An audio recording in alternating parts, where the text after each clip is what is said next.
আপনার কি শখের মোবাইল হ্যান্ডসেট হারিয়ে গেছে? তাহলে দেরি না করে এই সঞ্চার সাথী অ্যাপ ডাউনলোড করুন এবং এই সঞ্চার সাথী একটি সরকারি গভর্নমেন্ট অ্যাপ।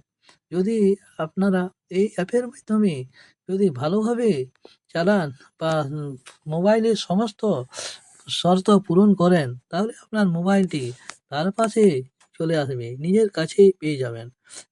এই অ্যাপের সাহায্যে আপনি মোবাইলটি ব্লক করতে পারবেন, আবার আনব্লকও করতে পারবেন।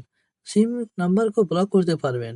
তবে বিশেষত তাও আমরা এই মোবাইল নম্বরটি বন্ধ করার পরও অবশ্যই থানায় একটি ডায়েরি করব। কারণ এই ডায়েরির নাম্বার এই সঞ্চার সাথী অ্যাপে দিতে হয়। কারণ এই ভেরিফিকেশন যদি আবার সঞ্চার সাথী অ্যাপে করা যায়, তাহলে অবশ্যই আপনারা মোবাইলটি ফিরে পাবেন। সঞ্চার সাথীর অ্যাপ অবশ্যই ডাউনলোড করুন এবং অবশ্যই এইটি হারিয়ে যাওয়া বা চুরি হয়ে যাওয়া বা পকেট থেকে পড়ে যাওয়া স্ক্রিন টাচ মোবাইল অবশ্যই ফিরে পেতে এই অ্যাপটি ডাউনলোড করে রাখতে পারেন। এই ভিডিওটি শেষ পর্যন্ত দেখায় রইল অসংখ্য ধন্যবাদ।